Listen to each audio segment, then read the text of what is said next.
Welcome to Who's Music Radio every Wednesday night, 7 p.m. We have actually a few people in the building. We got Sly Beats on the couch right now. We have someone else actually that's going to join us in a little bit. And he goes by the name of, and I hope I say this correctly, is it Riston? All right, perfect. He said that's perfect. I just want to make sure I pronounced it perfect. So you are also a part of a two-part segment, believe it or not, because you two are on a track that's actually featured for Best Rap Song for the San Diego Music Awards, correct? Correct. Yeah. Awesome. And then next week we will have the other gentlemen that are part of the track, which would be Dre Cat and Cali the Dreamer. Cali the Dreamer. Yes, I did my homework this time. Finally. And I'm hi, guys. So let's go ahead and let everybody know who you are, where you're from, what you do. It's on you now, brother. For sure. Yeah. My name's Sly Beats. I'm a producer out here in San Diego. I'm an electrical engineer by day, producer by night. Shit, now we got to talk after the show. Side job. I built a crazy studio, recording studio that shouldn't be missed. You know, if you're in the area, it's something you want to check out, and I want the whole community to be a part of it, because otherwise I built it for nothing. So nice. You got to see the studio one day, and check me out. You're gonna see all kinds of details on it. I'm here with Riston Diggs. You already know who Riston Diggs is. Huge rapper out in the city, and my manager Oladipo Jr. Nice. Right, he created the Boulevard Experience, which you're gonna hear a lot of tonight. So, nice. Yeah, I'm glad to share it. Glad to have you guys here. No, DJ we're glad to have you. DJ Syko, thanks for coming through, man. I appreciate you, man. The platform, what you do for the city. You don't even know what you do for the city, but we need stuff like this, so it's important. Well, and it it starting to throw shouldn't be unrecognized. Keeping it underground. So Yeah. he's starting to bring in the community now, so that's a good thing. Started But I did want to say a couple things. So one, I did want to say that I appreciate you, Sly, for being very professional. Yeah. When it came to me hitting you up and asking you, hey, are you down to be on the show? We need these many songs, logo, this, that. You sent fucking professionalized emails with every above and attachment. beyond. Yeah, like you literally which is good. did what you were supposed to do. And then I do have one thing I'm going to ask, dude. That's kind of a weird question, though, just to put you on the spot real quick. All right. So I'm curious to know, because you do produce, you promote, artists. Is there a method to the madness of why your Instagram is private? Yeah, I've got people in my life that I can't have in it. Oh, gotcha. I hate that it had to come to this, Gotcha. but that's just, I think everybody has to draw that some line. Klingons. No, Some five-stage Klingons. everybody's got to draw that clingers. line. No, but the only reason why I ask is I used to be private as well. Yeah. And then I remember when this dude was like, yo, what the fuck? Like, you're like, only the people, no one's really checking out the shit. And I'm like, what? And I was like, oh, you know what? Yeah, I get it. But it's like, I'm lazy when it comes to social media. Yeah. Like, I hate fucking turning on my phone saying I got 1,000 fucking notifications, and it's all reels that are fucking dope and funny, and I appreciate it, but there's so many to go through ones. that it's just like, okay, I'm just like, I'll get to it later. Yeah, we know. Yeah, I know, especially Sweet Joy. He sends me a bunch of shit. I'm like, I'm the word. Dude, I feel bad. Shout out to Iron Chefs, Mickey, DJ McB, man. That dude sends me a lot of shit as well. and I skip a lot of it just because I'm over it. No, we just have that debate because on the show, there'll be artists coming on, and then I'll send people to go check out their stuff, but it's private, and then they're like, well, I can't check it out because it's private, and then they don't want to follow, so it just is like, does that make sense? So, yeah, we just always ask everybody that question. And then I asked if there was a method to the madness, because I didn't know if you were trying to, maybe you're trying to be private just on purpose, just to see if you would get more, people intrigued to follow. Does it make it you know what I mean? I just didn't know. But if it's something personal, I feel like a lot of people, their followers are like bots, promote it here. Whatever it is, just trash on your social media. It's like, whoever knows me, I want to know, I want to be connected. I'm just connected with people that are real and want to be connected, and everybody else, it's not for me. No, I got you. The best ones I get, dude. I'm sure Chuck and who over here can get it, but the ones where it's all like, hey DJ, I saw you and I thought you were very handsome and I would like, and you're like, dude, what the, my name's not even fucking DJ. You know what I mean? So like, you already know off the top it's already fucking fake, you know what I mean? But I always laugh at when they say like stuff like that. So yeah, definitely a lot of bots, dude. Fuck the bots. Yeah. So you are originally from San Diego though? Yeah, I was born in San Diego, raised in San Bernardino. Oh, shit. Inland Empire. Went to San Bernardino High School. Baseline, what's up, homie? And I came from a rough family, rough environment. So I moved up to Washington State to go to college, live with my grandma. Nice. So, and then went to Washington State University, got my electrical engineering degree. And then, of course, I come back to San Diego. I mean, I was like, this is a place to be. So I've been here ever since. I've been here since 2002. Been living downtown since 2002. Good for you. And I've been in the music you're doing well scene for yourself, sir. Music scene since 2016. But I started doing music in 2008. Gotcha. Right? So and, not to turn this into a Food Network show because I'm waiting for who to say it, but do you miss Baker's? Of course. Yeah, that's like Nobody a burger knows what joint, that Yeah, is. but that's the San, Yeah, that's no the one San knows Bernardino that. shit, Yeah, bro. That's just San Nobody Bernardino. knows what that is. Yeah, Yeah. hey, he knows what's up. Only Hey, in San Bernardino. this That's is like- my That's job, why bro. we bring out I a need to burger connect to joint, the but- guest, and if I That's find like saying out an inside he's from joke. there, It no, was- it's not that. It's it was cheap as hell. yeah, man. no, It but was cheap it's not the fact that it's a joke or anything. What it is that like I'm letting him know that I know You San know, Bernardino. yeah. You already And know. that, like so. it lets me and him connect. You know what I mean? Like On the I Food remember Network. that, and All right. and there was a famous record shop though that was either on Baseline or on San Bernardino. I can't think. And every time I went there, dude, it was always closed, and it was during Yeah. like COVID. I don't know. Yeah, so I didn't know if he knew it, but so I mean, I don't even know when the last time. I think when I always go through San Bernardino. and you're probably going to like Coachella or something. Yeah, I never just stopped there. Like, hey, let's go grab lunch. No one stops. You have to go because like there's bakery something there or whatever the specific. fuck Yeah, you no, I called got it. you. Yeah. I can't even remember where I was buying music back It's then. supposed to have a bakery. Yeah. It's just like a fucking. I know, but I'm not like, like, hey, dude, hey, my literally, girl, they- you want to they go to just- San Bernardino yeah. to go grab lunch at bakery? It's like a fucking mom and like it's a weird franchise of like you want a bean and cheese burrito or a cheeseburger. Like it's fucking weird. But next, let's go on to let's stick with the music. Let's change the channel on the Food There you go. Network. So, There you go. so San Bernardino. So what Food for less. inspired you to actually become a producer? Like what? Like was there a specific song? Yeah, it there a was person? 2008. I do New Year's resolutions. I don't know if you guys do that. It's a chance to just like evaluate your life and what you want to do with it, and You eat you don't grapes even and know what shit? you're gonna do with it next year. You ate Yeah. 12 grapes Right? at midnight and shit. So or what? no, I was like, what am I missing in my life in 2008? And I was like, it's music. I was in band through middle school, high school. I was that guy. Oh, would you play band? I played trumpet, clarinet, and bass clarinet. You I ever go to love the bass. band camp? No, I never went to band All right, good, camp, because I didn't want to but, remember you know, anything. I did band stuff, so love it or like it, but it gets you interested in music. However you get to music, doesn't matter. You got here. 100%. So anyway, 2008, I was like, hey, I'm gonna take a city college class. They had a class called computer music, and they had everything you need, like a little computer, a little MIDI controller, a little M box back. This in the was in day, a little 08? audio 08? interface. And they taught you Pro Tools and Propeller Head Reason, and I just fell in love with it. I was like, oh man, this is cool. yeah, I could do this. And that was all 08, day. you said? In 08, Nice. and now I could probably teach the class. Oh, really? But I don't know how. I'm not cut out for that. But the teacher, he had a band, and like it was. Now you fucked up, dude. I'm it gonna was be something calling to- you for side jobs for electrical work. I'm There gonna be you go, like, yo, yeah. I forgot the command to do this and that on Pro Tools. I'm gonna end up hitting And you then up. YouTube University, and then here you Yeah. are, right?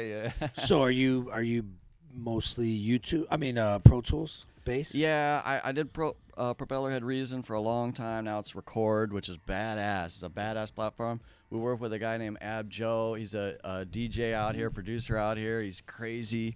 Maybe he could be on the show one day. But Yeah, of anyway, he uses Propeller Head Record, and the guy never makes heard some of of the that one. sickest beats. It makes some of the sickest beats from this guy. So he's well known, but.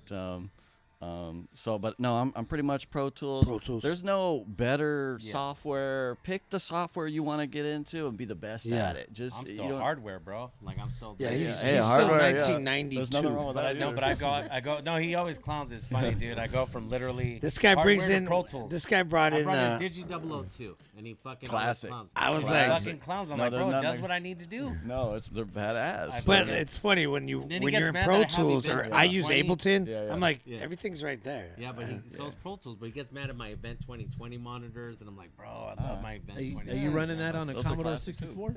That's why I'm 1990, bro. They're all classic. Yeah, if you go back, it gets worse. But you got Windows 95 on that? They did the best with what they could with what they had, right? Yeah.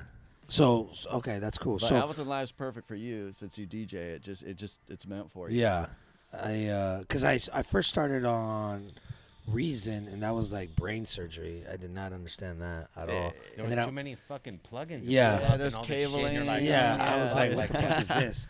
And then I went to Pro Tools, and I was on that for a couple years. And then when Ableton came out, I went to that. Yeah, I was like, whoa, it's perfect. Yeah, it's all about flow. Like, of course. I'm just like flowing. I'm like moving. The quickest way to get you to create. Yeah, and if it holds you back, you got to do something different. But But before that, I was hardware and I was MPC. I have to say thank God for the JJOS, because like honestly, I mean, I know you're still gonna like in record time sample on Ableton, slice it, chop it like in fucking milliseconds versus the time it would take me to individually chop it on my MP.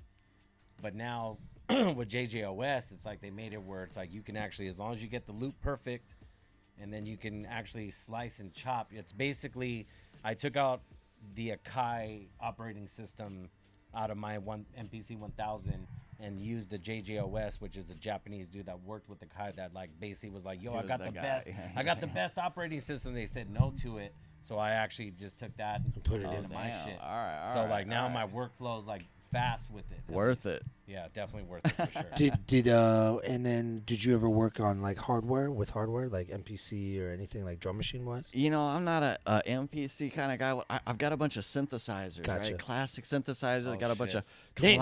Let's nerd out for a little bit. The best piece of my arsenal is the I've got the Moog 1, which is their flagship. It's like $9,000 for the synthesizer, but it was built with you know, it's a pissing contest. Yeah, in synthesizers. It was built with passion. Yeah, because I thought I even had something that he would have been like, yeah, but it's like you got the Moog 1. Like I got a Prophet 600. Oh no, I got a Prophet 6. I have a Prophet 6. Those are better. I have a Prophet. Or no, I'm sorry, I have a Roland SH101.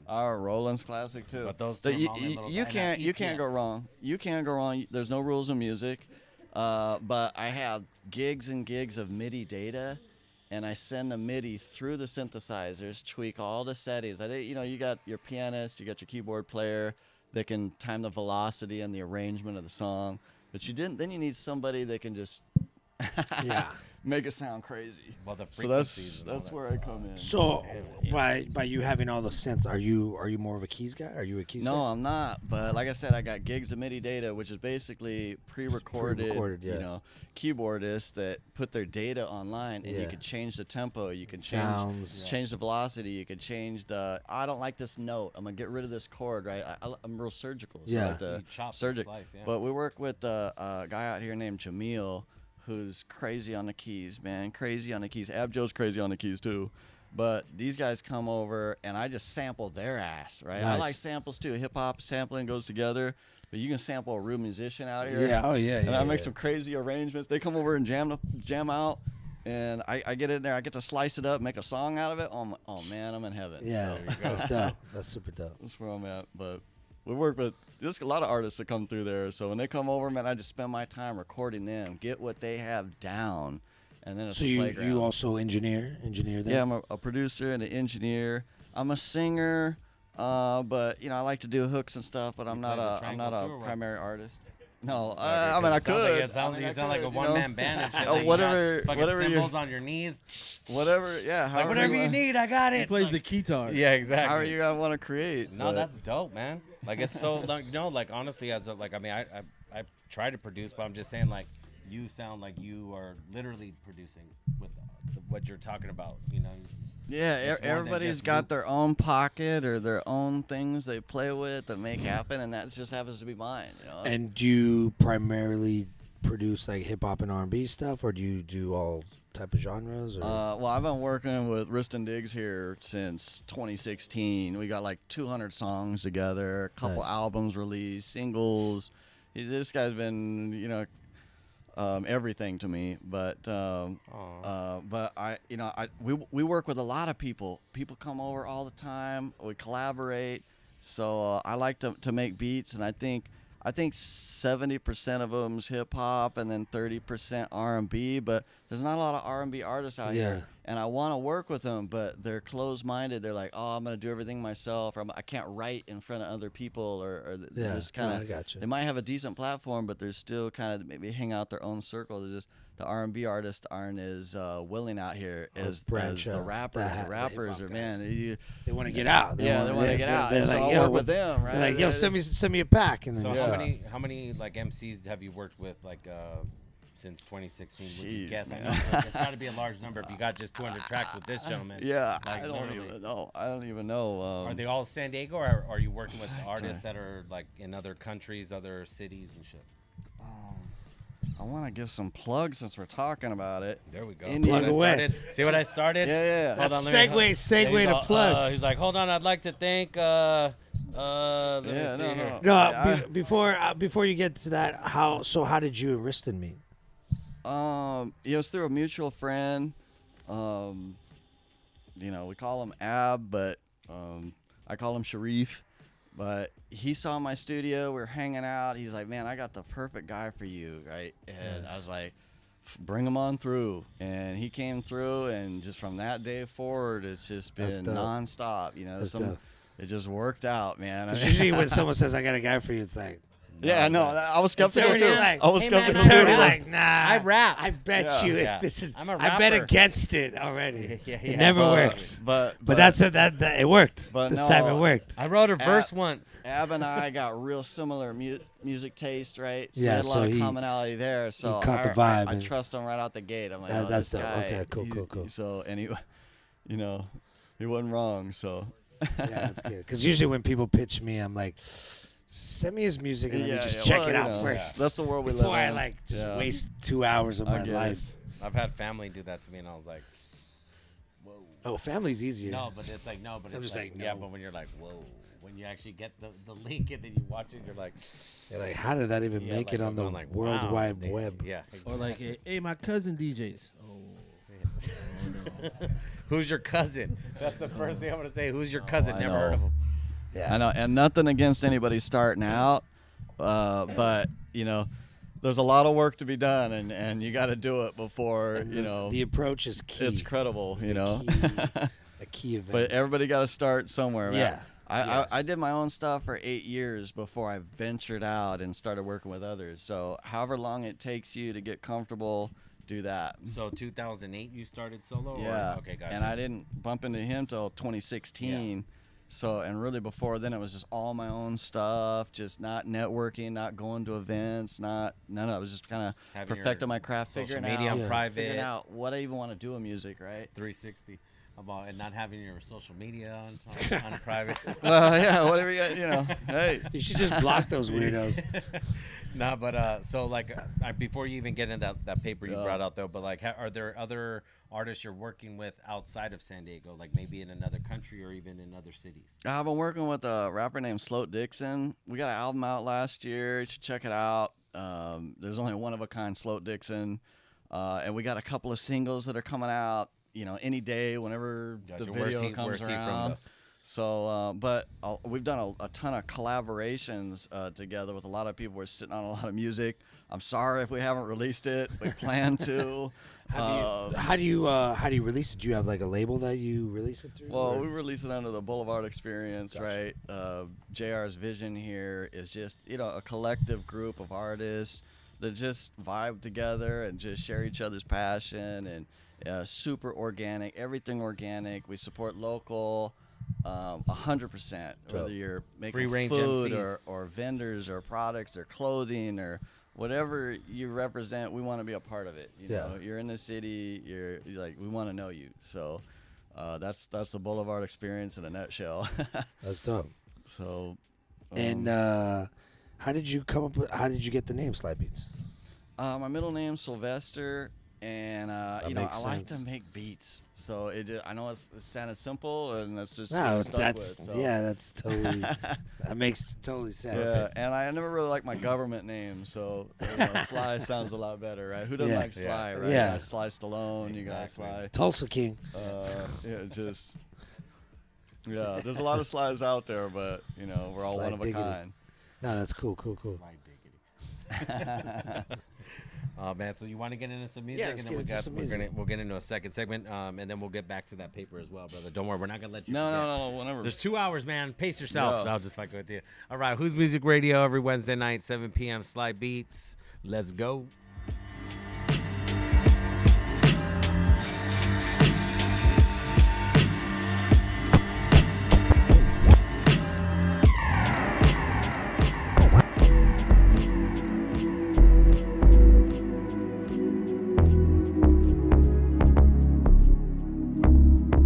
You smoke a lot, I know you used to find the things be happy to find. What's your favorite marijuana strain? I'm being honest, baby, don't even got no game. We can get high and try to go with the vibes today. It's where I wanna be. Life much better from my view, Just roll a fat blunt while I'm sipping on a brew. I know what I gotta do. Gotta work real hard, steady vibing with my crew. Life much better from my view, Just roll a fat blunt while I'm sipping on a brew. I know what I gotta do. Gotta work real hard, steady vibing with my crew. Lately been trapping and stacking pesos. They ain't no fit is exclusive. I spin a bankroll, I'm paid. How can them niggas hate on me in my lane? It ain't on me, bitches see me, ain't doing this for the fame. From the city by the beach, them niggas know I'm the wave. Every time that we go out, we turn that bitch to a rave. Let's turn that bitch to a rave. So much new shit on the way. We dropping, they go insane. Yeah, she told me come through, she bout to hit the shower. And she already got the drinks, I just gotta bring the flower. And you know I know Kelly, so tell me what you like. Yeah, sativa in the good hybrid, baby, what's your type in? Is it cool if the crew come too? Yeah, do what it do, no way we can lose it. No, they ain't cheap, they bring the fire, it's a bruise, yeah. We can sip some wine, end up in a new life. I know you used to find the things be happy to find. What's your favorite marijuana strain? I'm being honest, baby, don't even got no game. We can get high and try to go with the vibes today. It's where I wanna be. Stepping out in the latest of fashion. See me rolling with my friends and we making it rapping. If you ask me what I hate, I would say it was capping. Since you say you was a snake, this the year of the dragon. Yes, I'm insane in the membrane. I kick it hard on you bitches, call me sensei. I work hard even if it's on a Wednesday. Don't wanna see me on a Friday. Sucker, this is my way. You know I get so emotional. I aim for the top like I'm supposed to, dawg. Hit my girl from the back while I smoke this raw. When I give you my all, you supposed to call for real. Rolling with my love. Weed and ecstasy. Life much better from my view, Just roll a fat blunt while I'm sipping on a brew. I know what I gotta do. Gotta work real hard, steady vibing. I've been on a roll.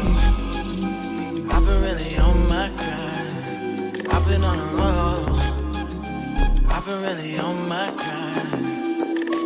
Pull up in a Uber, how I'm swerving on you haters. Saw a nigga 6'2", she think I ball for the Lakers. I ain't got no time for hanging unless we really getting paper. Told the ref to stop the clock, it's way too many time wastes. Told him sucker step aside, I don't need none of your favors. Saw a nigga 6'2", she think I ball for the Lakers. You ain't never getting paper cause you loyal to them haters. Told that nigga he should be, you felt his aura was a I think that you should back up unless you got some backup. You get your ass slapped up for acting like you act up. My family steady praying for me, praying that I don't get weak, praying that I get some sleep, praying for that check next week, praying I don't lose my job, praying that I don't get robbed. I've been on a roll. I've been really on my grind. I've been on a roll. I've been really on my grind. I've been on a roll. I've been really on my grind. Real, you really me over. Heart used to be on fine eyes, way more cold. Now this life that I live will never be the same. Played for some years, I need a different game. Slipped up in the city, nearly lost my soul. Got around with them that didn't know her role. Remember that Christmas when I said you went? Your mama sitting there and I still called you. Now I know you're sitting there like that's rudeness. And cannot understand how I can make you lose. You gotta go through to know to do better. You learn that then you start changing weather. You need that, so you know something better. Now that old, cause new better. It's way more clean, fresh smell, and it's wetter. Now you, cause I like you. Shout out to Joe Dirt. Yo, Joe, what part of Texas you in, man? I already forgot.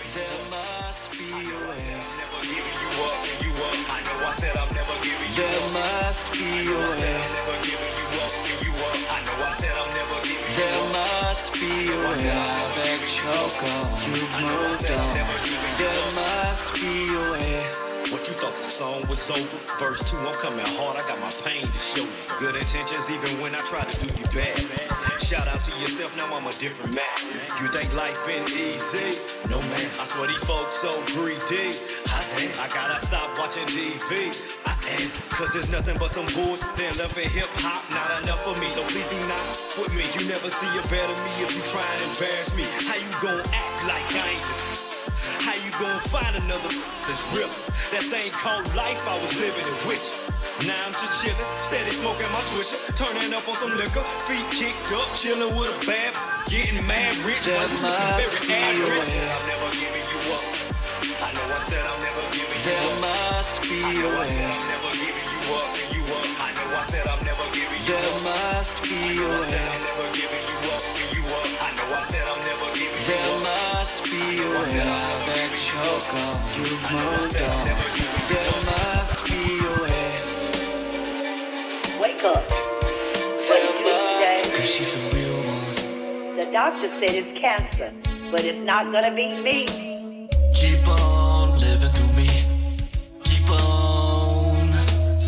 Keep on living through me. Yeah. I keep on loving you lost one. For now, forever. Cause she's a real one. For now, forever. God, why I'm feeling this commotion, feeling like I'm drowning somewhere in the ocean. Nobody ever taught me how to deal with my emotions. I put it in my music while my heart feel broken. You can't feel nothing about what I felt when my mama got sick off in that place. I know you say you sorry for me, but I hope that you can't never relate with sickness that's killing the way my mama is living. I pray I can be the difference and stay her reason for living. We bout to beat it, mama. She's a real one. For now, forever. Cause she's a real one. For now, forever. Keep on living through me. Keep on living through me. Yeah. I keep on. When you lost one, you learn the meaning of life. You only get one. I'm about all she's a real one. Pray daily, that's the only way I'm helping. Got me out here begging for a blessing. God, give me your answer. I need me your answer. How you let my sweet old lady get cancer? Is it cause my focus was consistent with my mission and never took the time to ever ask her how she feeling? Now that you done slowed me down, I might have to find me another route. Coach class ticket back to the south. My spirit went down, mama said be proud. I raised you as a king, I gave you what you need. You bleed what I bleed, I taught you to be free. I told you have a dream, I told you go achieve. If I die right now, you better still believe. I'ma do that for sure, mama. I'ma teach her what you taught me when you go, mama. I'ma never feel like I am so alone, mama. You always told me that you raised me super strong, mama. Because you strong, mama. Cause she's a real one. For now, forever. Cause she's a real one. For now, forever. Keep on living through me. Keep on wasting this life. Keep on living through me. Yeah. I keep on. When you lost one, you learn the meaning of life. You only get one. Forever. Cause she's a real one. Pray daily, that's the only way I'm helping. Got me out here begging for a blessing. Forever. Good morning, Riston. It's a beautiful day, and we have so much to be thankful It's for. a cold world. Today is the beginning of a new day. Let's live life like it's our last She's a day. real one. So many times we take life for granted. We must learn to be thankful and appreciative. I would never give up. Life is good and it's real. We need to live, laugh, and love. My life is so much more meaningful when I know that you are here with me and care encouraging me and showing me the reason to fight and travel this journey. I hope the fight is real, and I will continue to be strong and walk this walk until the end. That's the truth. I tell you.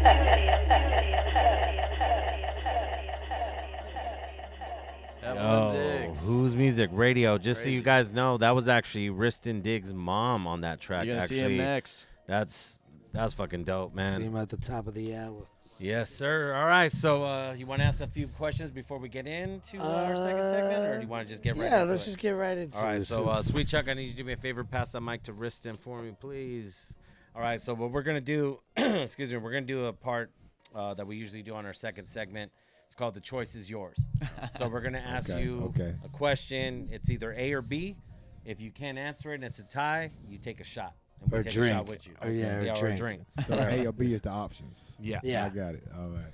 For sure. All right. So I'll have Sly first and then Riston. There we go. All right. All right, you ready? Let's do it. DMX or Tupac? Of course. No. No, which one? I missed it. Okay, hold on. Make a shot. Time out. I don't know how many beers you had, but I'm going to repeat the rules one more time, sir. All right. You said A or B. Okay, Yeah, it's either pick. A or B if it's a tie, which What it was sounded the first like. one? You said it quick. DMX or Tupac? Oh, Tupac. Okay. I like DMX though. But if it is a tie, you can take a drink. It's Yeah, up to yeah. you. All right. Well, If you we'll can't- say I would it's say either it's A, a tie, B, but- or And tie. there's It's up to you. there's really It was a no tie, but I'll wrong take a drink. answer. It's just kind of like whatever take you one. think. Yeah, You know. for me, it's DMX. DMX. All right, cool. I just said of course to both of them. Yeah. Jadakiss or Fabulous? I like Fabulous. Fabulous? That's just me. Nice. Jadakiss dope too. Yeah, I'm going Fabulous too. Fab. Big L or Big Pun? Big pun. L. I'm a 90s baby, so. Yeah, Big Yeah, Pun.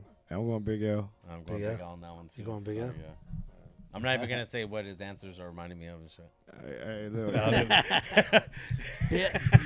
Built for Cuban Links or the Infamous albums? Oh, jeez. The Infamous I say album. Infamous, right? Yeah. Mob Deep's like. MOBB all the way. That's part of my life.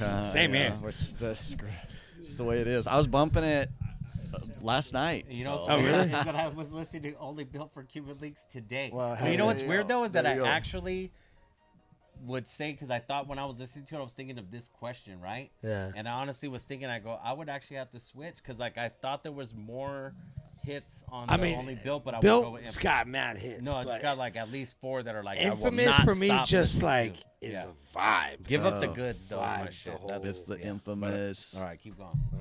And you already answered yours, right? Yeah, he said Infamous too. Yeah. Pizza or pasta? Pizza. From where? Well, hold on. not in San Diego. Let him answer.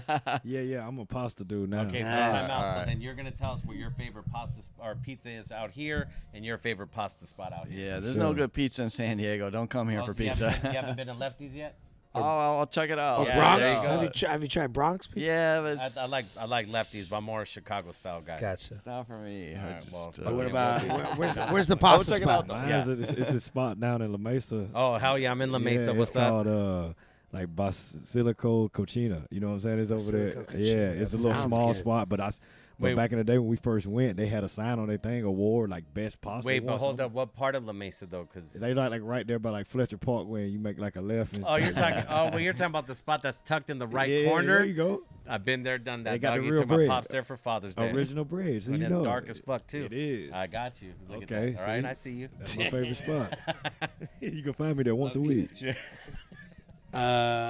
Wu-Tang or Dungeon Family? I laugh at this because Oh, Wu-Tang, man. yeah, 'cause- Wu-Tang. Wu-Tang? I figured out a good one to compare that to, and I brought that up with Joel the other day. Yeah, we'll talk about it after. Bro, I gotta go with both. Both did something. Oh, really? Yeah, I can't. Okay, so then yeah, take because I'm torn with the. Okay. I have nearly every Wu-Tang album out there. I need a refill after it.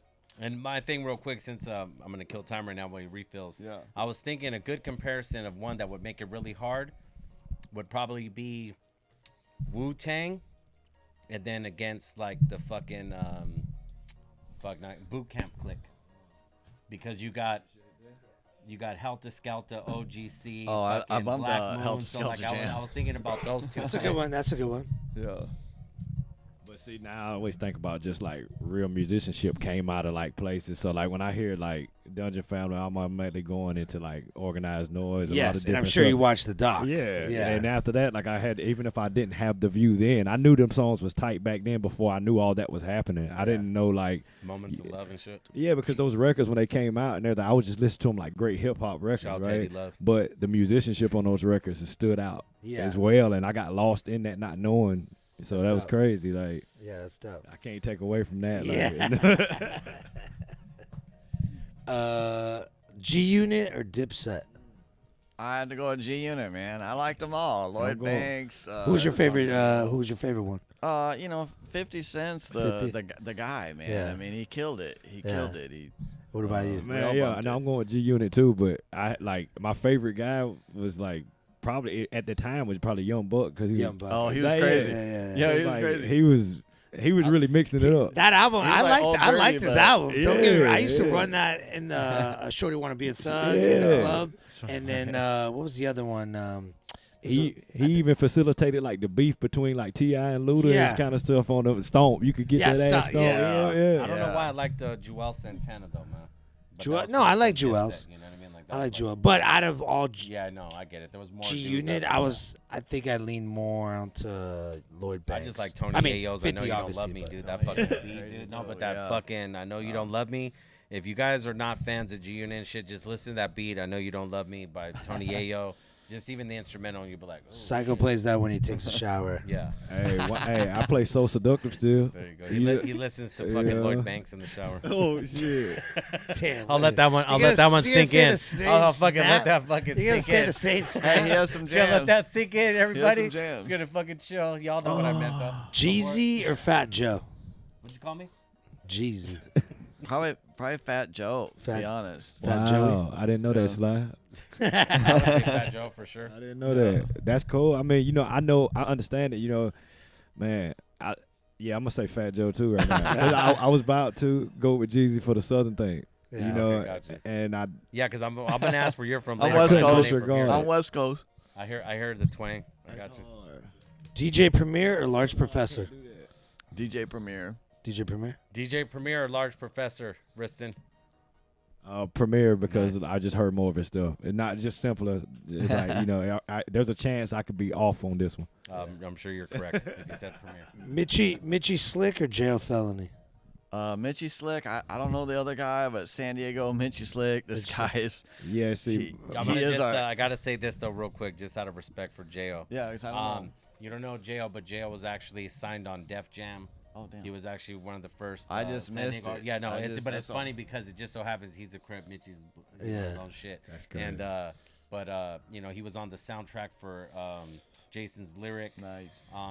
He's got songs his with music Method Man, videos Red on Light. MTV, Yeah. like Sherm Then Stick. I can't make Yeah, an so it's like adequate so that's decision, where yeah. I'm just letting you giving you some Respect. history Respect. so you know who that is, but. Yeah, so I don't know. That would I'm just letting you know. But No, I'll he have to went check back. him out.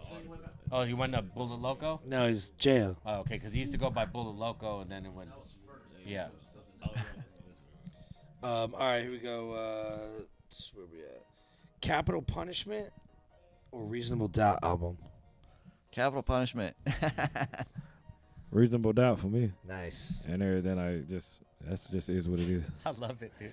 I'm gonna tease him when he's Here's on a- the here's a- couch. here's a good one. I'd be like, man, every time it was a Latin dude or a white dude, you fucking said the black dude. I wanted to fuck with them so bad. I did the Fat Joe one. He did the Fat Joe one. Oh, he did? Okay, Yeah, okay. Oh, yeah, it's he did okay. the Yeah. Fat Joe. Yeah, all right. You got me. But I'm here to fuck with everybody, man. so I have to. Gangstar or EPMD? Oh, EPMD, man. I used to pump that shit, man. I used to- What about you, Riston? Wow, that's the first one. Yeah, he had some Nice. jams. We used to bump that shit. that. Just because, like I told you, it's all about like what I was familiar with more, and I've repeated that over and over, so I can't feel nothing else in the You know blank. what I love about the Gangstar part is most people, like, when they think of Gangstar, they think of New York, right? And the best Well, they're part, from- yeah, they're but from- the best part is Premier's from Houston, Yeah. and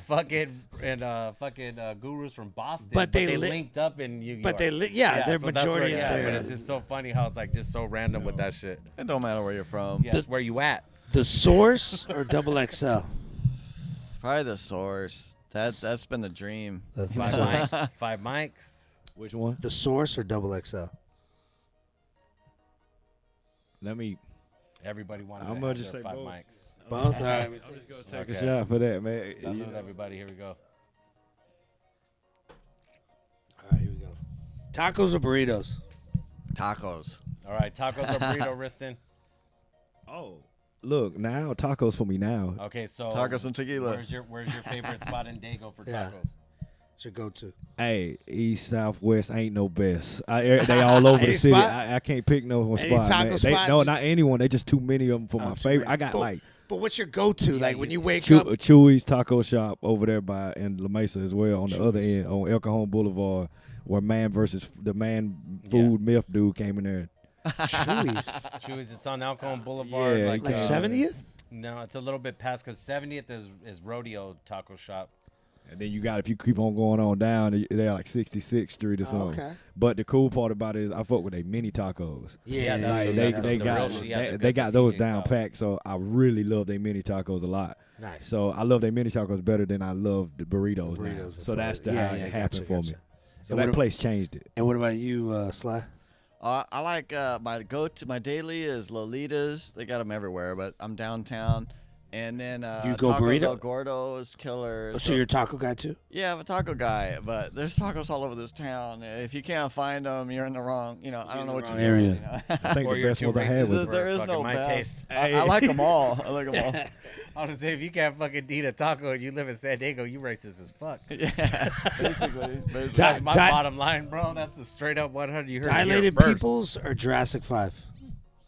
Ooh, I don't know either. I'm just gonna be honest. I'm No, saying that's good, that's dilated good. for Yeah. me. Yeah, look, no, see, I want to go with Dilated, but see, Jurassic 5 had them Their own outfits style, and though, shit yeah. was crazy on it. Like, when they was coming out the gate with shit that was, Yeah. like, trend setting at that time. Like, I always think about what other people thought when they first saw them covers. Yeah, and them standing on there with, like, so I was like, no, I'm going Jurassic 5. Beat Nuts or P-Rock and CL Smooth? I'll be honest. I didn't follow either of those two either. No, it's all right. So I can't- which name I can't again? make a judgment. Beat Nuts or P-Rock and CL Smooth? Before I would say beat nuts, I'm actually gonna drink now to that because it's pretty tough, man. But I'm saying Beat Nuts. I don't know. Beat nuts are Say you know I what? I can't- will say beat nuts because of the samples that they took and flipped and made popular outside the box. I see. I can't do neither. I always say too legendary for my blood. You know what I'm saying? So I'm taking a shot on that. Yeah, it's because they were Latin. I got it. I'll just He's following my trends. fucking around. There's like a trend Oh, board we get in going trouble up. now. Shit. Wedding Crashers or Old School? I already know mine. Old school. Wedding Crashers. All right. That's me. The though, movies. but yeah. Yeah, old school. Got the scenes were funny. You come on, bring your I hat. don't know where he's like, man, we might as well Wedding be Crashers pimps is from good too, Oakland, though. man. He's like, come on, Count Chocula. Come on, Peter Pan. Just Blaze or Swiss Beats? Please get this right. I'm curious. I already know what you're I'm going. gonna- In my head, I know. I'm Yeah, gonna say- because of what you own, I already know where you're going. I'm but gonna I'm say like, Just Blaze. yes, Yeah. you stunned me. Yes, because Alright. I can't. I don't get it, bro. I don't get the Swiss Beats part. And I got to. That's. I was just gonna. I go like Swiss Alicia Beats. Keys. I like Hey, it's Alicia all Keys good. There's more. no right or wrong, bro. There's no right or wrong. The reason I had to go there though is because like Swiss was like, all right, Just Did you have a Blaze crush for on him. Alicia? Yeah. No, just fucking. Hey, I knew that Just Blaze had clean records, sounded real crisp, and I Yeah. knew Swiss Beats shit sound like the street. You know what I'm saying? Repetitive, Like, yeah, but it sound repetitive dirty. street. Yeah, you get but what I'm saying? And I mean, he produced the whole DMX first album. that's what I- yeah, no, yeah. he's And talented. the He's second. talented. When I I hear can't knock Freeway, when I hear Just- Freeway, ju- what we Freeway's do. classic. Yeah, when I but hear Get that At Me, shit, I'm like, Dog? oh my god, dude! and Get then- At Me, Asked about Dog? that. Yeah. yes, That shit is. Even the first track on the DMX Too Hell is Too Hot, the very first song, I don't know if a lot of people I'd have to know, go but back. that song, it's like an interlude, but it's like it's a quick song. It's like maybe like 2 minutes. Yeah. But that song is the song that Mike Tyson used to play as his walkout. Yeah. I didn't even know that. Yeah. And that is like a hard song. Swiss, Swiss yelling at you for like 2 minutes. Swiss Beats is a part of Let's hope some he played it, records. pre fucking Douglas. That's fucked up, man. Why would you bring RZA or Alchemist? I gotta go RZA, man. He's a mastermind. He is Wu-Tang. Yeah. Alchemist is just hella active for me. So Yeah. yeah. So. I just give the RZA the little extra edge just because of the sound he created, Oh, and classic. no one was doing that, bro. Yeah. You No, know I what get mean? it. So if you There hear wouldn't be shit that Wu-Tang sounds, without yeah, him. like Wu has their own sound. Yeah. Street Fighter or Mortal Kombat? I liked them both, but I think Street Fighter was first. The Street Fighter was first. Yeah, the first console. So I gotta go with Street Fighter because we used to play in the 7-Eleven. Who's your character? I liked them. I liked them all, to be honest. I mean, who's your go-to? You didn't have a go-to guy? I liked them all. I like Chun-Li. I like what? You didn't have one guy that you always went to? Yeah, because I was such a dickhead when that game came out. I was like, you could even pick my character. I used to tell fools, you could pick my character. I used to say that too. Yeah, I used to say that. I'd be like, yo, pick my team. And they would say Balrog, and I'd be like, 3 buttons, bow, you're fucked up. 3 buttons. Oh, you was one of those guys. See, yeah, he was that whoever guy. you want. See, me, I was gonna play Street Fighter, and I'm picking the classic Ryu and Ken, right? Yeah. But I can kick ass with them though, so it don't make a difference. Yeah. Now, if I want to show you, you say I can't play, Yeah. then I'm gonna pick Guile. Gotcha. Just to 'cause show you, you're gonna- I can do other Yeah, moves. I'll be Blanca. I just my want boy. to teach you. Fucking You know what I let mean? everybody. Yeah, jump up and I'll fucking. Dude, E Yeah, Honda. yeah, people could get hey, you with dude, that. Look, it looks just. I look just like him. E Honda and shit. E Honda was a cheat code. Though. I mean, how could you hate any of them? You only doing one move. Yeah. Snoop or Ice Cube? Oh man. See, I'm an Ice Cube cat, but I'm old, so that's just me. Damn. But I get the longevity because he brings that up a lot. It's got to be Snoop. He's a cartoon character. What would you but say, Ice Chuck? Cube's I'm right curious fucking on what there. Sweet Chuck thinks He's on that right one. there. Ice Cube is. Ice Cube or Snoop? You can't. Man, I know the content, but I'm just going by skill, man. Like, I'm sorry, I still think They're both. I mean, you're comparing. I get that part, but it's just like, dude, those It's fucking like, disses, it's man. like MJ and Kobe. You Yeah, just no, can't but I'm even compare gonna the- say Kobe. Who you got, Riston? I'm taking a shot on that one. Yeah. I gotta be respectful. Good, Because good I already know, plan. because I know I can You say know. we be clubbing or anything, or it's something from Snoop that I didn't expect. You know, A Goodyear blimp, you know. 50 Cent or Jay-Z? Jay-Z for me. It's gotta be Jay-Z. My team likes Jay-Z. I'm respectfully gonna take a shot on that one too, because Me, of what technically, both of them are to the culture. You know what I'm saying? Both of them. I want to look at 50 and be like, yeah, but I'm like, no, you're doing some legendary shit. All in all, you know, that Power song that comes on his show, Power. That song But is amazing. it's a crazy song, Yeah. and he got it off Yeah. in the new age. Yeah. Like, so people look at it like it's not a hit. That's a hit song. that's a It's hit. on, you know, so That's that's a why hit. I'm like, I don't want to disregard 50 Cent and play with him like that. I don't watch it like that, but I know that fucked up on song. a lot of shows I liked like that. it. I never even watched like it. Sopranos, Yeah, bro. but you can check it out. Yeah, I mean, they got a lot of stuff going Yeah, on. you fucked up on that show. Yeah, no. Well, you fucked up on Showtime. That Lakers, so has I don't wanna nothing fucking, to- I don't that- want to hear it. You fucked Sopranos up on it. blows you that lied out of the to water. me, sir. So I will bring it up. I'm not a. As soon as I'm done with Dexter, I'm gonna watch it. And I you don't care fucking about never basketball, watched it, man. bro. You I don't care have about to. Has any basketball of you or guys seen Lakers. The series Showtime, the Lakers shit. No, man, I heard great things about it. Somebody told me that I must watch it. Dude, it's like watching a Tarantino fucking movie. It has none. Like, it's not. You can't. They're not gonna put an hour of fucking basketball. Like, it's so you gotta see the I'm saying story it's behind like it. I don't really care enough on the basketball. I know it upsets you, Yeah, it but hurts that's my what it is. feelings. Yeah, I'm not a Laker guy, and I don't care. Yeah, no, dude, Like, it could have been a good. I'll get around yeah, to it yeah. when it's as long like- as you get around to it, I got you. But I did fuck up not watching Sopranos because I know that's a classic. And then last one, loyalty or respect. Respect. Why is that? Get him. I don't know, man. That's a touchy subject. I like them both. Yeah, but Can we have them both? Can we drink to both? I thought we Drink were to on that drinking. one. I can't even, like, I tell you, every time I think about loyalty and respect, I'm just like, I mean, they're supposed to go in hand in hand. But Yeah, if you you really can't go. have one without But if you really had to Intricate. like choose, I think I would have to do the loyalty, man. Because it's Yeah. like, yeah, you could do. Even though I know, like, if you disrespect me, I want to fuck you up. Right? Yeah. You know, like automatically. But if I know you're disrespectful, but I know I can count on you with that loyalty, then it's like I might have to take the loyalty because it kind of at least I know where you stand at the end of the day.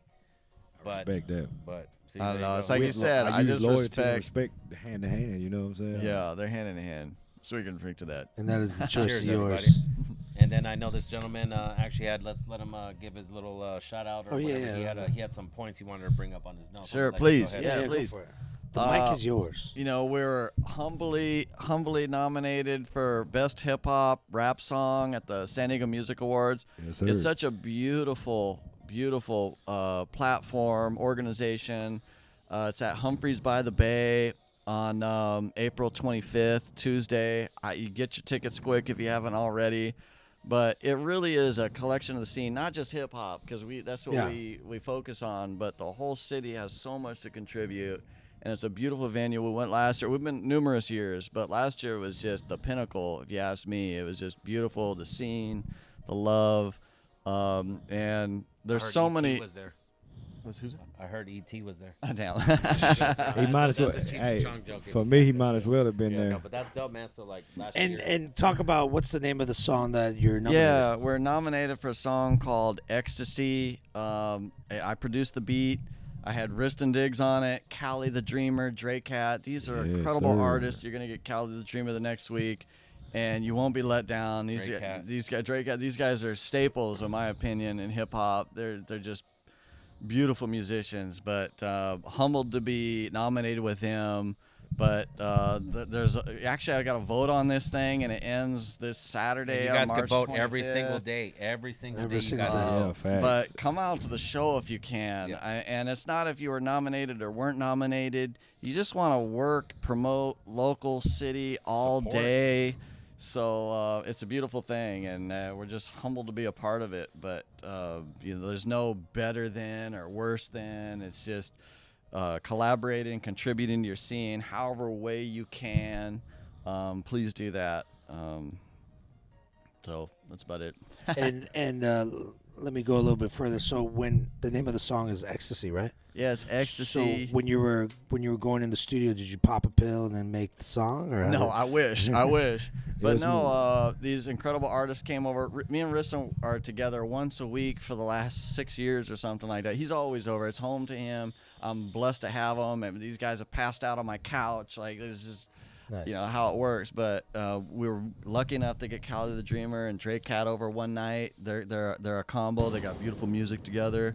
So they came over, and I played like 5 beats for them. I'm like, hey, one of these might interest you.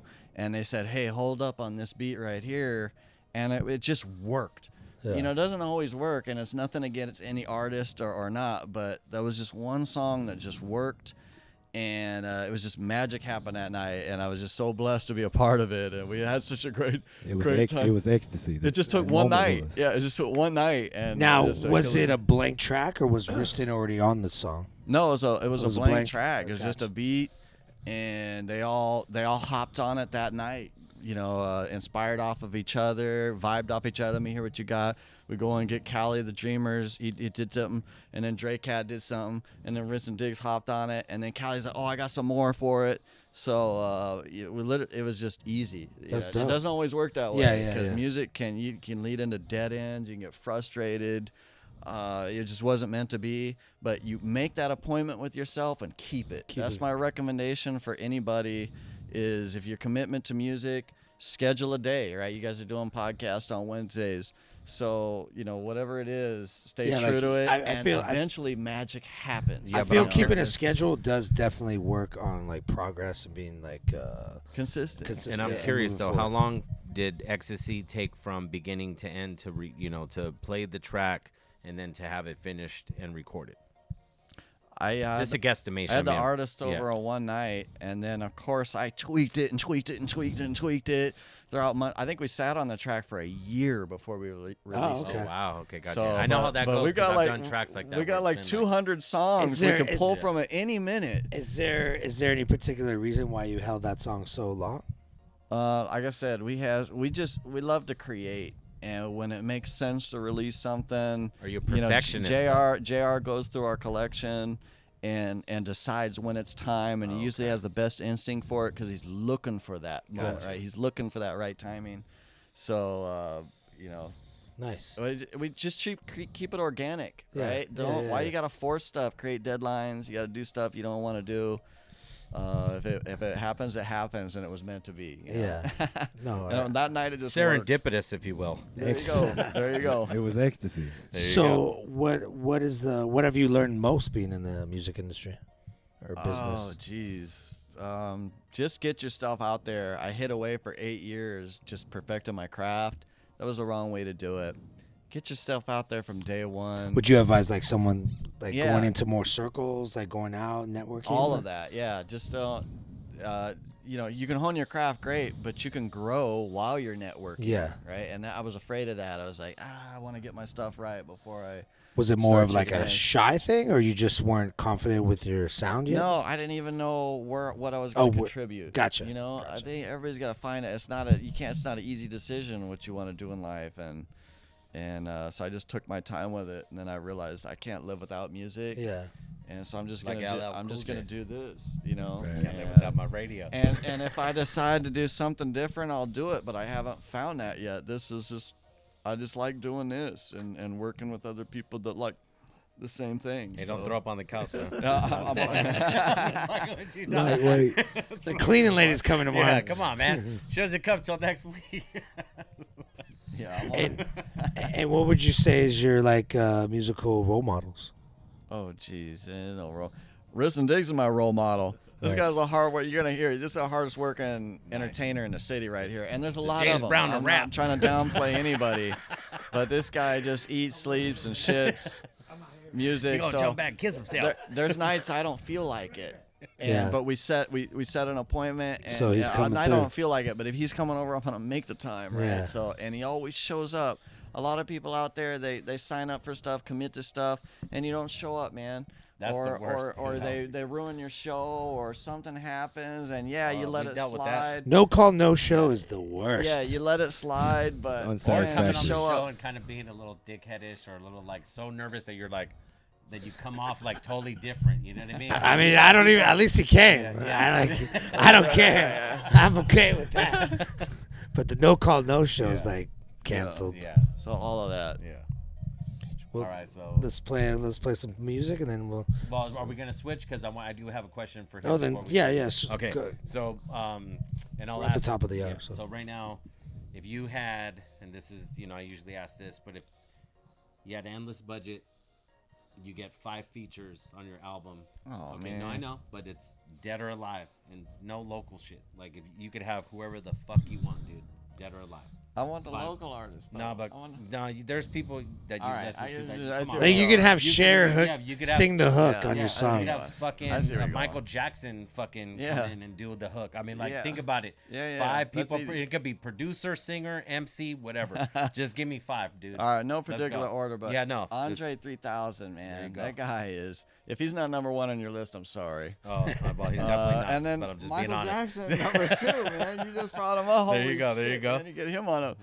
The things I would do for him. There you go. Hey, I'm sure the things he'd do to you, sir. Yeah, there you go. I'm just fucking. See? and, I'm sorry, guys. and who wouldn't See, you're want getting me in trouble, man. I gotta stop smoking before the show. who wouldn't want Rihanna? She was just in the Super Bowl, right? There I you mean, go. And she actually had a she's fucking better crazy.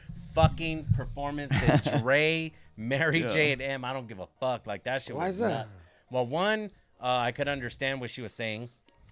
2, Who didn't you understand? 50 was hanging upside down, fucking breathing hard as fuck. But dude, you and know like, why he did that, right? to show off his muscles. No, because He's so that you big. don't. I know, Want, I'm just fucking around, dude. Relax. Oh, so you do But know. I do not know, but I'm just okay, saying. well, he was upside down because that was the first release in the club. Yeah, the started. fucking, where the video he starts a dun, dun, that I Upside get, down. I don't give a fuck, dude. It's your birthday. Cool. It's awesome, dude. Congratulations. Psycho's the old head. I'm just saying, I'm not even a Rihanna fan, but her shit, like even the visual and shit, I was like, fuck. When She she was killed high it. up, I was like, bro, I would be. I mean, she fucking wasn't moving; frightened. she was pregnant. No, but dude, but being that high up, bro. It was all theatric, which it was still good, Yeah, but it it was was great. theatrics. Okay, so you got Rihanna. Who's next? Well, I just gotta go to my if I'm on my deathbed, these are the artists I'm gonna listen to, and it's Donnell Jones and Genuine, right? Those are Oh, those 2 Donnell guys. Jones. I actually just saw. I like Genuine that in one. Concert in February, There you go. and he was actually really. Donnell still good, Jones? bro. No, I saw. Oh, Genuine? Genuine, yeah. And it was so funny. Yeah, I was that's there, how and I it's was like gonna be, this. man. I fucking forgot that fool fucking sang that. I forgot that shit. Fucking. What, the that pony? If I'm on my deathbed, man, that's Yeah. what it's gonna be. You listen to what you're dying. You pull up your favorite artist. It's Yeah, be, I'm gonna get him over here with the Yeah. same question. Yeah, we'll get him. We'll get him on Or camera. actually, you might as well just say it now so you don't get a chance to think. You might have to keep it fair, just so you can just say him now. Yeah, just to No, keep we'll it- get him on yeah, camera. Okay, we'll get him. We're gonna play Yeah. some more slide beats. All right, Who's Music Radio every Wednesday night, 7 p.m. We got Riston Diggs, slide beats, Who, Sweet Chuck, Syko, and Oladipo. JR, Yeah, Oladipo, yeah, I yeah. got you. All right, let's go. DJ Sa- Tomorrow's gone. before it gets you. Tomorrow ain't promised, so will I survive? What is the meaning of feeling alive? Every time I think I trip in my mind, sending a message to watch it decline. Wow, I don't know none of you hoes. Wow, I don't know none of you niggas. Claim to be brother or sister, but you probably want to be pulling the trigger. That's a fact, cause we black and we don't know how to act. You know what be really whack? Killing other fucking blacks. Talking to a G, can't you see I got a lot of fucking problems? A lot of people hate you when you out here popping, but that's what it's gotta be. Lot of niggas probably say they wanna stop them. Saddest part, you could've chose another option, but that's how it's gotta be. Frustrated the haters. Every day I be greater. Doing all of my labor. Earning all of my paper. I pray that you straight and you find just what you looking for. Ain't no time for no breaks when you win and do not check the score. When tomorrow's gone, before it gets you. Tomorrow's gone, so don't trip. When tomorrow's gone, before it gets you.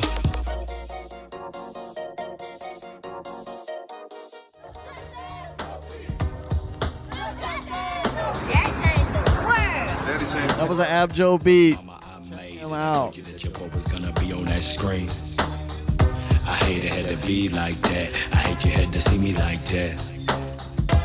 Are we friends or are we enemies? I don't know you, man, you're not akin to me. Back off my back, I'm not a villain, man. Trouble keep coming back round, you're like a cylinder. Using race as an ad, I just wanna press skill. Undisputed and I struggle, keeping it sharp like this. Living in the dark like this, catching a spark like this. We just fighting for our people, that's why we pump our fists. I don't wanna meet you screaming, I just wanna keep on breathing.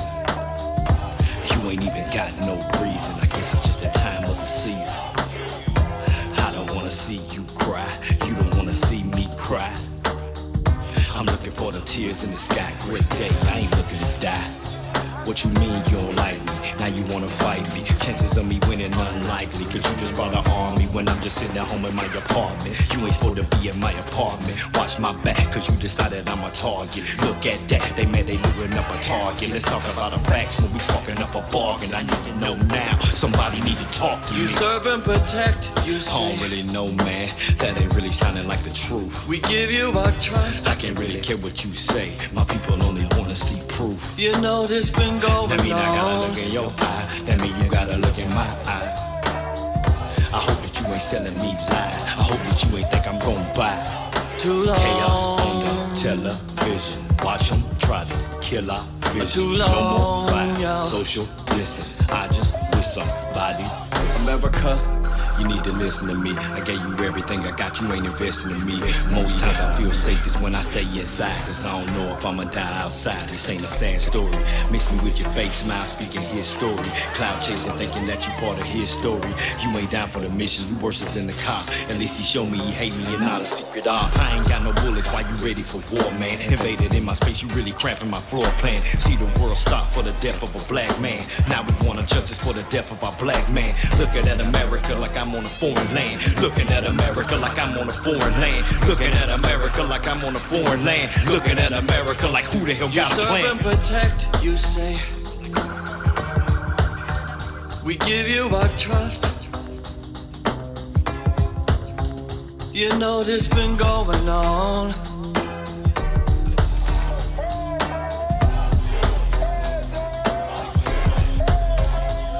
Too long. Too long, yeah. America. Yesterday, the full Minnesota National Guard activated for the first time since the Second World War. Is this love? Is this real? They don't know how we feel. But if it's love and it's real, then they must know how we feel. Constantly clouding my judgment. Sometimes I wanna say fuck it. There's plenty reasons for leaving. Disappear every new season. Is this love? Is this real? They don't know how we feel. But if it's love and it's real, then they must know how we feel. I fall in love on a whole nother wave. I do what I want, then I mean what I say. Is this love? Is this real? They don't know how we feel. But if it's love and it's real, then they must know how we feel. Vendetta, change weather, trendsetter. I'm clever, knew better, do better. When I was at the bottom, I ain't had that much to give. By the time you at the bottom, you ain't got no time to live. Keep repping, stop stressing, catch blessings. Know that the mind divine is your weapon. Can you find the time to mind with your best friend? Come up with a plan defying my lesson. Smack that, clap that, and I rock a backpack. Low man, code name, watch it break your soul. Train climax, IMAX, your shit looking compact. I be in my dad bag, bombing over Baghdad. Somewhere you see that I don't care, taking in the night air, I just wanna float. Somewhere you see that I don't care, taking in the night air, I just wanna float. Yo, Who's Music Radio every Wednesday night, 7 p.m. We have not only Sly Beats, but we also have Riston Diggs in the motherfucking building. Yeah. Which way the camera? Right here? Oh, it's right this one right here, brother. We in the building. Yeah. Right now. Or switch over to yeah, that no, one. we already had him on there, but we'll get him one more time on the guest view. This is where we at right now. Tapped in with y'all. We are here to have a great time, and so y'all can get to know me. For those of y'all who don't, I love San Diego, and that's just what it is.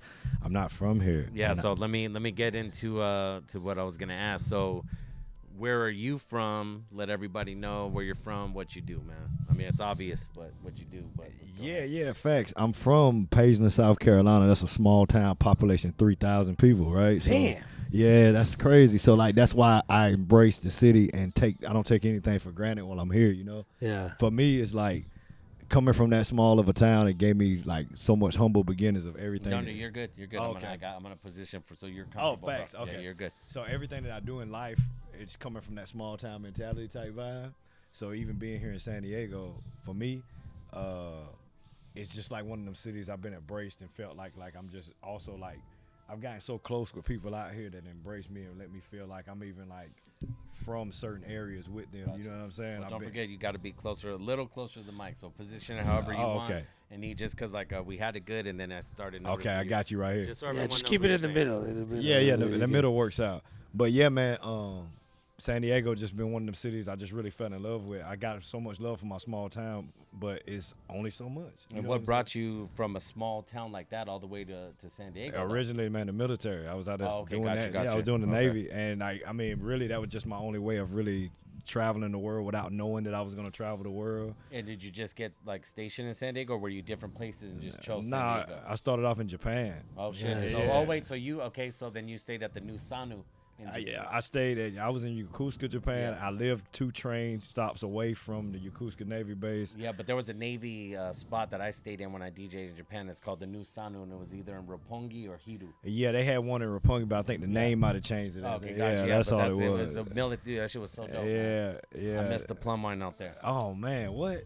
Man, no, bro. The ones where you could like untwist the cap and they're in there. Yeah. That shit was so fire, man, bro. I used to stop by this spot, Bamiyans. They had like some fire rice and stuff out there. Like, are you a big sushi head? Yeah, I'm a sushi head now, but when I was in Japan, I was so ignorant to it. I came from a small town, so eating sushi was not the vibe. Like weird. It's like if I tell my mama that, she starts laughing. When I say that shit, she literally starts laughing at me, and she be like, I'll be like, what's so funny? She'd be like, oh, you eating that foo-foo stuff. I'll be like, I don't even know. Yeah, I'll be like, I got you. That's what she tells me. No, I got you. But the funny part is we ate Korean barbecue in Japan, which was kind of funny because like we're in Japan, like it was just one night, but we tried. But I mean, really, it's really like it's like you're in Spain and you're eating Italian food. Yeah, it's exactly. like, I like that. Yeah. So you started in Japan, and then where'd you get transferred? And after that, it was like I was in Mississippi for like a year.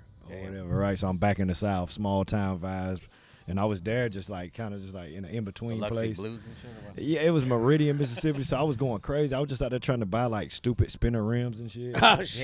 Yeah, getting ripped. Like, wait. Getting Were they the ripped. real ones, or did you go to Walmart and got the plastic joint that like? I'm gonna be honest with you. I don't fucking know. Oh, All I know is I overpaid. Okay. They didn't come with the right bolts. Oh. When I went back looking for the dude, He was gone. Damn. I mean, even if he wasn't gone, they wouldn't give me shit. Yeah. I I buy a was, DVD off of them from a duffel bag too, right? man, bro, I Yeah, I probably, wanna make sure. there's no telling what I bought from him. All I know is I ended up back in San Diego. My trip to San Diego ended up me transporting those spinner rims. And they never got put on nothing, but they were just sitting in my garage to remind me I got shitted. That was definitely a fade. Oh, for sure. Or a crazy. fad. Most people even I had mean, the like, necklace that even had the oh, stupid yeah. rim with the spinning shit. But I mean, It like, even what got was to that? that point? That I was mean, like a 2-year oh, fad. bro, it got maybe? to the it. point where the 2 plastic rims where you can go buy hubcaps that had like this clear plastic thing that would spin and just had like fake metal going this way. So like when you're driving, it Yeah. looks like you got the spinners. But that was all from 3-6, right? 3-6 Mafia. I mean, they had a lot to do with it, but I'm gonna be honest with you. My people in my hometown, Those they just like stuff like Outlaw. the hubcap spinners. Right now, but right now the new thing is the shit that comes out the spoke that comes out about this. Yeah, this that one. far on the side of the ride. That's a classic one and everything. A lot of Texas people they love that vibe and everything. That's like, the Houston like, shit. yeah, That's what they're that doing out there candy right now. drip. But no, yeah, no, drip. but I'm talking about fifth spokes. wheel, swank spokes. Yeah, Like, the like long- Dayton's, like you know, Yeah, the yeah, little no, Dayton I would know what come you're out like talking this. about. But what I'm saying is now they're It's a coming spoke out that comes yeah, out. like Oh, that's this crazy. far out, dude. It's fucking nuts, bro. Yeah, see, Like the you game can't. changed. It's like You can't Mad park next to Max. someone, yeah. Yeah, Mad yeah. Max, because you get too close, it'll pop your fucking tire. No, it's like what's that video game we used to do the oil and the slick and shit on oh my god, dude. Yeah, but you know what I'm Like talking Outrun. about. No, that's before that shit. But like, yeah, dude. it Before was like that. Outrun? Yeah, cause. Yeah, but yeah, exactly. Like you got Yeah. this truck that would come fuck you up. Like this car would roll by with you. The little things would come out, fucking hit you on the side of your car. Oh, Your shit's slick. done. But like that's the new shit. But so you go there, you end up in Dago, and now you're here and you link up with this gentleman. How? Yeah, man, like a mutual friend came through. But Was that right off the bat? Oh yeah, No, well, he already said heck, it that he said, no, "Hey, I know the guy that like like, you need to link up." Bro, after I got out the Navy type vibe, I was trying to really figure some things out. So me and my manager right there, who was just my best friend at the time, we running around, but we really just trying to find ourselves. So we everywhere in LA, all kind of places just hanging out. But Yeah. we moving around. We just moving around randomly though. We Yeah. have no fucking plan. We just having fun. And at the same time though, we started experiencing music festivals. And Yes. then at that point and everything, things popped in our head from that point, watching these great performers on stage, you know what I mean? And never seeing no shit like that. And now being out of the service and being able to do what you want to do. So did you write before, like any lyrics before the service, or you didn't start becoming an MC till after the service? No, I was already trying to be an MC Okay, in there. so what right? what inspired you to want to be an MC even before like anything like? I met people in the service who was doing it. Okay. Like, and But there everything. was nothing like like me. I remember watching a certain DJ on TV going, "Fuck, I want to do that." Yeah, So I'm just trying to think, I- is there any MC that you heard or any moment. beat, like that you can remember as a kid that you were like, you know what, fuck, I could do that, or I want to write to that. Man, honestly, I had a friend named DeAndre Jones, and honestly, he was rapping around the city and around the town and on my street. But to me, it was around the whole city. And at the time, he was a bigger hip hop fan than I ever was, right? But he really can rhyme, you know what I mean? At that age, he was freestyling everywhere and doing a lot of stuff. And he also sounded like more, I guess, East Coast vibe, Gotcha. right? So it felt like he was more lyrical, right? Yeah. To me, right? That's what I was just at the time. So then how I took it in and everything, I felt like I was already around the best up and coming underground cat, right? I felt like that in my heart. So I would mess around with him, but now you got to remember I'm hanging around somebody who I already think is really good. So I'm basing even my sucky stuff off of what his best work is, right? But I'm not even starting doing music. But even when I'm playing around with the guy who's kicking ass. Yeah. Right. So Yeah, I'm playing yeah, like yeah. the guy. And so then I go to the Navy, and then I meet some more guys, and they're kicking ass. And then so I'm playing around with guys who are kicking ass. So you're just sharpening. They're keeping you sharp right there. You're sharpening Yeah. your skills at that point. Till without they even start knowing saying, "Man, you're pretty sick," and I'm like, "Wow, y'all kicking ass. That must mean something for me." Fast forward, when I got out, this is the time when I'm not just around people who I feel like kicking ass. I done seen something. I'm like, wow, I want to perform on those stages. Gotcha. Right? Yeah. And when I said it to him, he didn't even have a second thought. He said, "Bet, let's do it." And I'm like, all right. So then I came back to San Diego. I bought a laptop from Guitar. I bought a microphone from Guitar Center. And I came back and downloaded a free audio software and started getting busy. I said, man, I told him, I said, man, I'm gonna learn how to audio engineer. Nice. I said, you just wait. I said, fuck this other college. I am going to the Art Institute and I'm gonna learn how. I'm gonna get us out of here. 3 months later, I met him. Yeah. I ain't engineered since. You didn't end up going to? Yeah, I ended up going. Oh, nice. But I just ended up sitting in class because I was going to his studio every night. I took his final exam for him. Oh, hold on real quick. Damn. I took his final exam for him. You know, that's it was worth it though. Where were you when I needed my GED, man? It's that's fucked up, awesome. Dog. You're like calling like, hey, yo, Al Alchemist, you want to come over and take this test real quick? Man, come on, man. Man, so you were like the #1 draft pick and shit, dude. You had this fucking dude do your he had him in his SATs. He had him in his back just to pocket make like sure. Joker card. Bam. You got to see it was almost the opposite. I was leaving class so much because I'm going to the studio with him for real. So I'm leaving class 2 hours tops. Going off that, was the school it just didn't catch you? It did. I loved it. I loved the school. It was just the fact, like, I really was doing shit outside of there. I was in the studio where somebody was mixing and mastering, and everything they was teaching me, somebody was doing it for me. You were learning on the field. Yeah, I was in the field already, and I felt like I was in the field already. I knew I was. So at that time, I'm like, man, if I was just skipping class for hell of it, I felt like a piece of shit. Yeah. But I knew that's what I was going to do. Gotcha. So I also had that vibe where I'm like, I'm not gonna talk to nobody about it. I'm just gonna do it. Yeah. So I wore that all the way until I think they saw an article in the San Diego Reader, and that same day they had the Reader all at the school. Oh, shit. You know, and then it was like, oh, this guy ain't a piece of shit student. You know what I mean? Like, it worked out. That's dope as fuck, man. Yeah, that's super dope. That's a good story. It was crazy. Yeah, so that's cool. And how long have you been in San Diego now? Because I know he has a crazy rule that he tells people that aren't from San Diego. Okay. My rule is if they say something, but they didn't say. I'm going to tell you, I've been out here now. It's got to be officially since 2006. So it's 14 years old. So you got 6 more years before. No, my rule, but that's only like if you. I need to know the rule either way. If you were boasting and be like, yeah, I'm a local, and then there when we I go. ask you, and you're really not from here, but you lived here. My rule is 20 years. 20 years. But 20 years in anywhere. Like if you lived in New York for 20 years, you could say you're a New Yorker. Yeah. Like, yeah, I so feel that's a like good mark.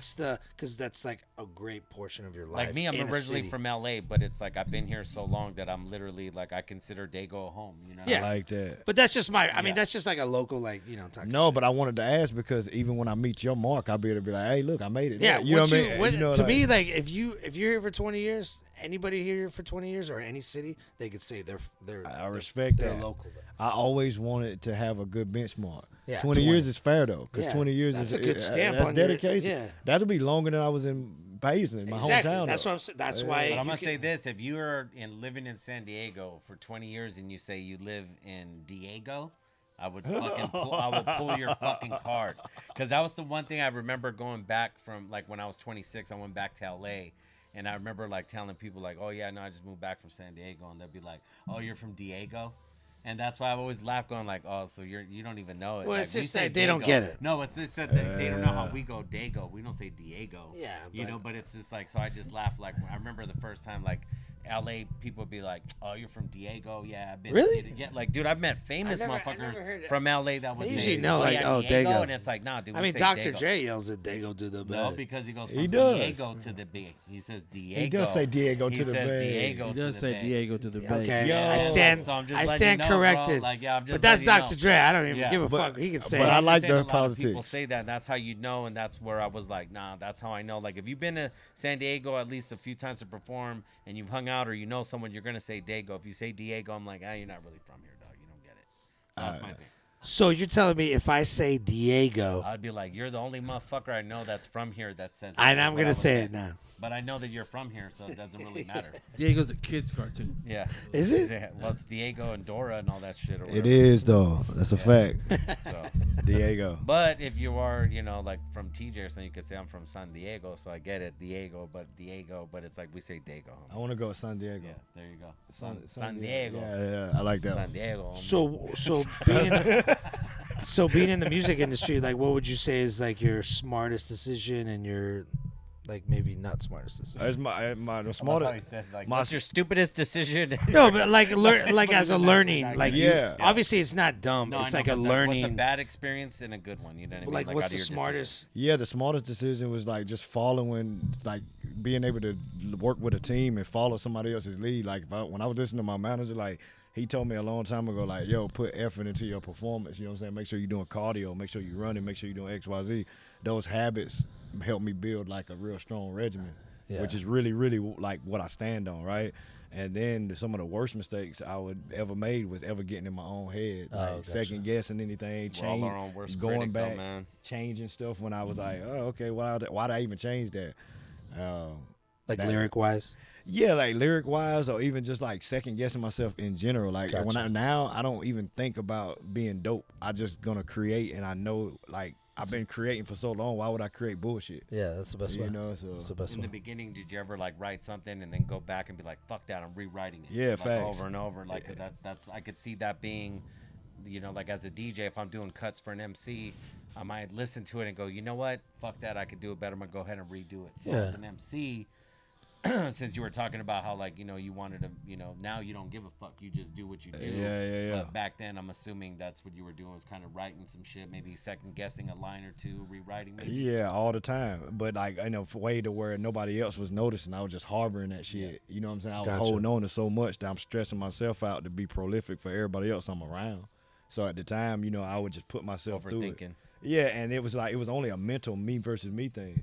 Because by the time I was presenting to people, they was always accepting it as, oh, that was dope. Yeah. So it was just like I'm battling myself in your own head. Yeah, and it hurts. You know what I'm saying? Because at the end of the day, I'm really got to re-heal that stress after years of doing that to yourself. And then when it finally goes away, you're like, damn, I wasted a lot of time. Are you more like when you put something down, like indecisive, or are you like, nah, this is it, let's rock, let's keep going? This is it, let's rock. Nice. Yeah, no doubt. And then what do you prefer, performing the record or making the record? I love both, man, because I make that record and I know what I'm going to perform it like. When I'm making the record now, I know exactly what I'm going to go on stage and shred that thing. So it's a double win. I'm in the studio like hype because I know what I'm finna What's going to happen in the future. Yeah, I don't That's a good answer. I like that answer. The crowd don't have to tell me nothing. I know I work on this thing just from the standpoint of like, if you go into the theater, you're going to see people in there, and then they're not worried about what you thinking as an audience. I don't need your hands up, but that's cool if you throw them up. Yeah. But when you watching what I'm going to do, I'm here to present that to you in a way that's worth your time and your money. There you go. You know? That's dope. And what's some of the venues that you perform live? Wow. This question right here, I never prepared for because it's been so many, dog. Well, let's just. How about this? Like, Merry what's Christmas, your sir. What's your like 5 or 3? Like, what's your couple favorite ones that? Oh man, like venues wise. Every time I play at the music box, that's always like that's like always like a celebration for me. It feels just like a party. It's a great venue, right? I love the Casbah because it took me so long to get in there. So when I finally started getting in there, I'm like, yeah. Speaking of Casbah, there's a show on May 17th as well. Yes. Like that plug. You like that plug Go right check there? out keepitsunderground.com. Grab like tickets. Yeah, we got Crime Apple, Kali, Odessa Kane, Boo Boo the Prince, Odessa Kane, Mike One, and the Iron Chefs as the DJs. And we will be doing an in-store with Crime Apple the day of at Soul Shack Records. So Courtesy make sure of Soul Shack Records. Yeah, We make appreciate sure you follow Keeping It Underground on IG, and we'll set up the times. Yeah, Odessa Kane is a hell of a performer too. Yeah. Oh yeah, he's Kali too. So like that mean like that's gonna be They're a good OGs, show. they're OGs, right? Yeah, facts, real OGs. I'm glad you know that. Yeah, I know that. I know you do, but I ain't been out here 20 years yet, so I should know. Yeah, that's hilarious. I should right know. there. So you said Casbah. What's another? Soda Bar. Like, I love that sound. I love that sound. Yeah. Surprisingly, there's a spot down in La Mesa, Navajo Live. They got some crazy sound. Navajo Live. Wait, that's on what, Lake Murray and Navajo? Yeah. I got you. I know what you're talking Yeah, about. I got you. Yeah, SDMAs. Facts, man. It's crazy down there. San Diego Music But now, Awards. but they really put a lot into their sound system over there, you know, and they got a whole lighting set up. And when I go over there, like I just feel it when I hit the stage. I'm gonna have to fucking hit him up and be like, "You got a regular in this?" Hey, check it out, man. I'm telling you, you'd be surprised. I don't want to leave them out and make it look like they haven't facilitated a lot of great nights I put on. Nice. And then if I had to go with a number 5, probably it would be like, wow. I just want to make sure I show the right love to the fifth one that I really, really love. I'm gonna go with right now. Nope. Yeah, I love them, but shout out to the Marrow. But I really would go with. Right now, I'm just gonna go with Henry's Pub downtown San Diego. My band's brand new residency, by the way, that we holding down like every month. So, Oh, nice. Yeah, so that's crazy. Where do you play? You said where or what? No, what? Oh man, I'm a vocalist, but but I love the bass, right? Okay, but there's a bassist in my band named Ben, and he's amazing. And he makes me intimidated at playing the bass because he's really good. I have buddies that play there on the weekends. That's cool. Yeah, that's the thing, man. It's really a fly spot because it's like I in the play middle. next door actually. At Barley, man. Yeah, we were just talking about Saturday. that. We were just talking about that when we was down there. We was like, bro, you just feel like you on like the strip in Tennessee or something. Just music happening everywhere. Yeah. It's My crazy. question real quick to you before we get into more of your music is, did you ever enter any MC battles? Or were you just, straight up just written? Or did you ever end up battling any MCs at any show? No, anybody that know, bro, if you know me and you've been around me closely, you know I leave battle rap on repeat at home. Right? Oh, okay. But guess what this also taught me? Being from the South and being from Page, South Carolina at the time, I also understood what they were doing was very high level. Like, I never played it like it was just something easy for me to step into. So I was such a fan of it. I just had ultimate respect for them as lyricists. I used to be like, man, you know what, bro? If you happened in that ring of battling, I felt like that was something you got to be super prepared for. Yeah. And the preparation that they go into ripping somebody down, I'm not even psychologically there. Gotcha. You can be, I'm sure, at one point. Yeah. Am I confident in myself enough to battle? Of course, because I'm of that way. That's how I feel. But when my respect for the battle rap, the scene is like, damn, bro. Yeah, like because that's their lane that they do. But you know that if you had to swerve and go into the lane, you can hold your own. Yeah. But you know that you got to respect them because that's all they do. And it's just like Michael Jordan. Like, I play basketball, but I know that man did some crazy championship shit. So did Kobe. So. And everybody knows me. But I know Mike's the GOAT. But I got Kobe as a 1B. I'm not mad at that. Yeah. We all know MJ is the GOAT. Yeah. I was gonna ask you. So when growing up in high school, like what type of music or who were you listening to? What was going on in your school? Literally everything, man. Like it was just depending on the way. I mean, was it more like South hip hop? Yeah, was it definitely. More like I was Southern. I want to know the live bands you were listening to, man. Okay, I was super. Oh man, my live bands could be anywhere from cheesy to very, very. Let's go cheese. Yeah, who's cheese? Nickelback. Nice. Okay. All right, that's gonna be my cheese and everything, right? And then nice. So you were listening to rock too? Yeah, I was listening to rock. And then I was listening to like Rob Zombie. Nice. Because I had a cousin who was really into him. Then he was also that same cousin was into Limp Bizkit. Okay. Yes. I'm sorry, man. Yeah, I know. He loved it though. But you know what? We'll say this. Still, Premier, one of his best beats was that Limp Bizkit drum. Which one?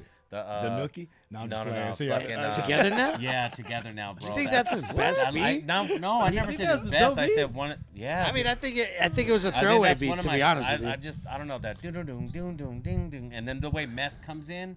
I like that beat, dude.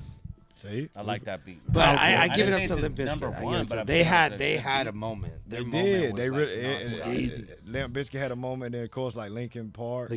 I like Linkin Park, that for sure. Then like Avril Lavigne hit hard at that time. Were you a skater boy or no? No, we didn't have regular paved roads, so they wouldn't have skate. Everything had like that rocky gravel shit. Yeah. But like in high school, since you were listening to that, were you kind of like outside the box? No, bro, because I had my brother's like CD case from way back in the day, and he had everything, and that's why I got the Wu-Tang. Okay, so it was like I had musical everything. library.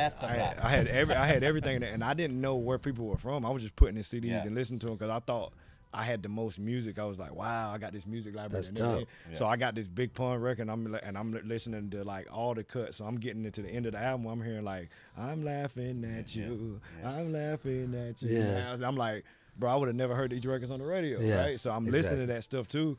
But also I'm into like Maroon 5 too. Yeah, nice. I opened up for Maroon 5 actually. Did you really? That's dope, man. I didn't know Las that. Vegas. That fucking is it Animal or what?